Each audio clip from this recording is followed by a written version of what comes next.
The waters of the Blue Nile. For millennia, this river has flowed down from the Ethiopian highlands, enriching the countries along its banks downstream. Now the Ethiopians say it's their turn. After completion of this project, the whole area beyond the mountain will be covered with water. The Grand Renaissance Dam project was announced last year by the Ethiopian government in a unilateral move that isn't sitting very well with its upstream neighbors, Egypt and Sudan, who say Ethiopia is threatening their greatest natural resource. What's undisputed, though, is the sheer size of this undertaking.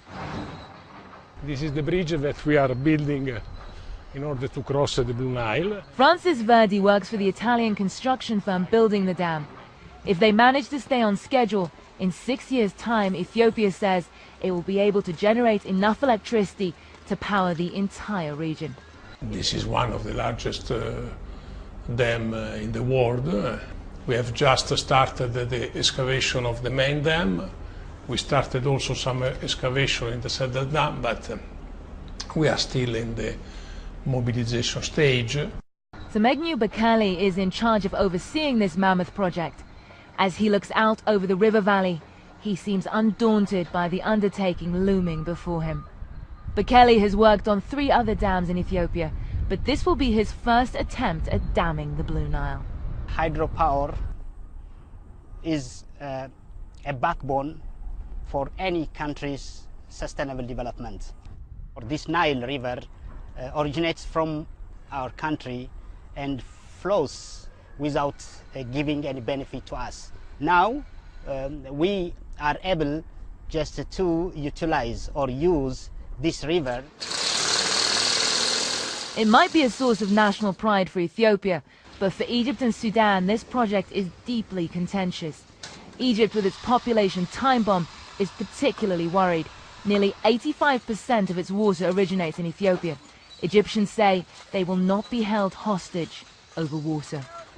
Sudan and Egypt showed their concern. I think the basic reason for that is that building a dam in Ethiopia and putting up such a huge project on the water that goes down to Sudan, they would think that water will be controlled by Ethiopia. Ethiopia denies this is an issue. Further upstream, these machines, they say, will help them monitor the flow. Ethiopia's Prime Minister Meles Zenawi has dismissed these concerns and warned against what he called dam extremists. And well, he might. This dam project could potentially transform Ethiopia's economy. Hydropower is the cheapest electricity you can generate anywhere. So Ethiopia has huge advantages for that, and Ethiopia will export enough power to make a difference in the economy. The Ethiopian government is issuing bonds, and we're all buying bonds in order to chip in on this huge national project. But will that be enough? Some economists believe Ethiopia has only raised 10% of the project's total cost. And there are worrying reports that civil servants are being forced to contribute 1 month's salary, an accusation the government denies. Even more worrying, International Rivers, an organization working against destructive riverside projects, says an Ethiopian journalist, Riyad Alimu, has been jailed for daring to criticize the government's centerpiece project. Ethiopian authorities say Alimu is on trial over terror charges. What is not up for debate is how determined Ethiopia is to fulfill its aspiration as the battery of East Africa. And construction these days is not limited to the dam site. All over Addis Ababa, Ethiopia's capital, new buildings are rising. According to the African Development Bank, Ethiopia's economy last year grew by 7.5%. And although inflation also rose to 31.5%, the country has successfully grown its average income by 50% over the past decade. The International Monetary Fund is ringing alarm bells, though. Given this region's history of drought, the IMF is recommending that governments avoid dependency on hydropower as an engine of growth. As they dig into ancient bedrock for their futuristic dam, it seems the Ethiopians believe this is a risk worth taking. Neema Al-Bagher, CNN, Nairobi.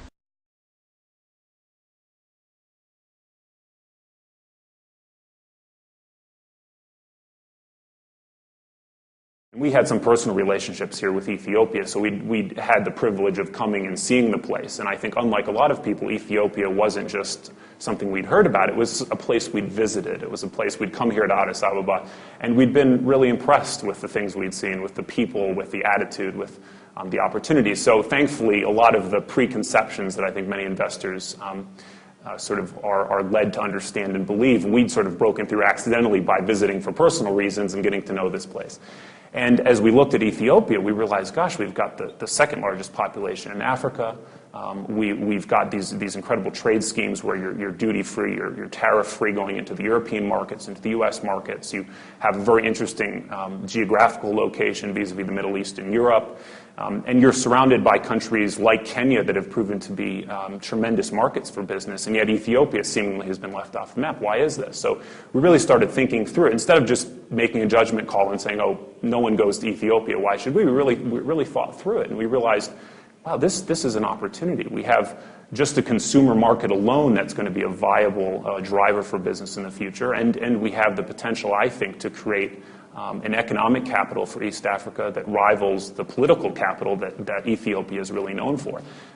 You have the African Union here, you have the crossroads of the continent, and yet the business community seems to have ignored that fact. So from a whole host of perspectives, we really saw that this was a place that was beginning to grow into, I think, a very bright future. I think one of the sort of significant advantages Ethiopia has vis-a-vis some of the other developing markets in Africa is you still have a lot of what I'd say is virgin territory. You have a lot of unexplored opportunities, or ones that are still in early stages. And from an investor's perspective, you can really get in early and I think gain significant upside, where in other markets to do the same thing in the same sector, you're going to be competing against huge incumbents. You're going to have tons of other investors competing for those deals. The companies you're investing in are probably already going to be competing against significant, sometimes even multinationals in that same space. If you look at Ethiopia, the natural advantages, I think the climate's huge. You have incredible potential for fruits and vegetables, for flowers, for almost anything you can grow in Ethiopia. And I think this is only in the past few years being done in a commercial manner, and I think it's a huge opportunity that will continue to grow. I think the other thing Ethiopia has going for it, frankly, is the mineral resources. You have a country that, unlike most every other one in Africa, has never been fully explored. If you look at, I don't care if you're talking about gold or oil and gas or whatever mineral it might be, you've got a country that's highly prospective, and yet because it was never colonized, never was really explored. And so for the first time, where else in the world can you find, for the first time, companies going out and searching for oil, searching for gas, searching for various minerals and precious materials? This is an incredible opportunity, probably one of the few places in the world where this discovery is new. And you as an investor can participate. We can participate. We have actually made an investment in a company in that sector, going out and discovering what the ground has to offer in this country. I think Ethiopia is on the verge of really becoming a place that people associate with growth and opportunity, associate with real business development, with private sector. I think there's a lot of good movement in that area.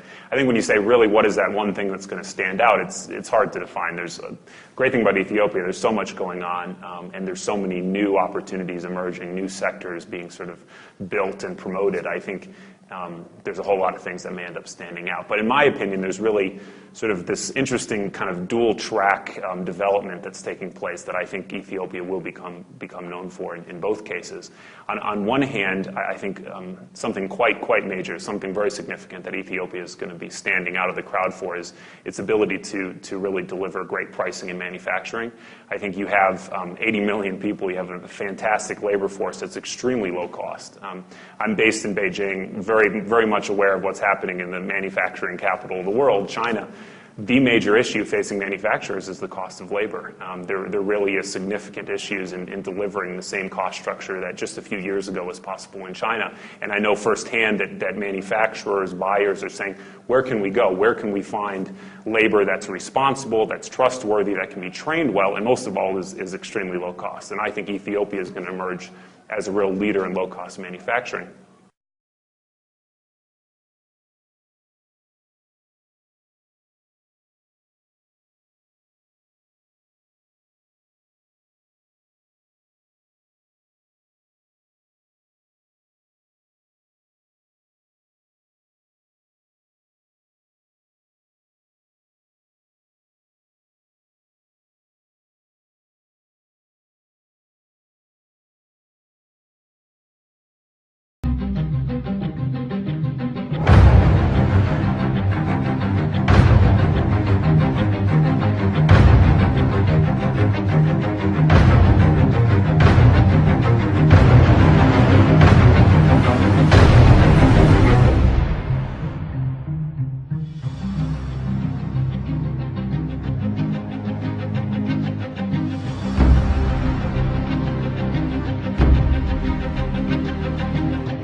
a rather different Ethiopia to the one that you might be used to seeing on the news. We've often reported how it's been affected by drought and famine as well as border conflicts, but it's now one of the world's fastest growing economies, ranked by the World Bank.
Ethiopia is the poster child for African Renaissance.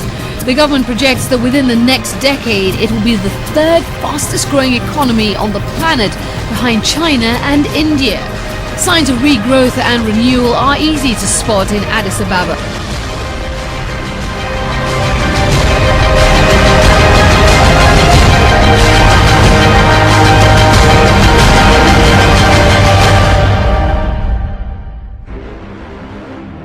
It's the force that has allowed emerging African countries like Ethiopia, Malawi, and Mozambique to defy the odds and make real progress towards achieving the Millennium Development Goals.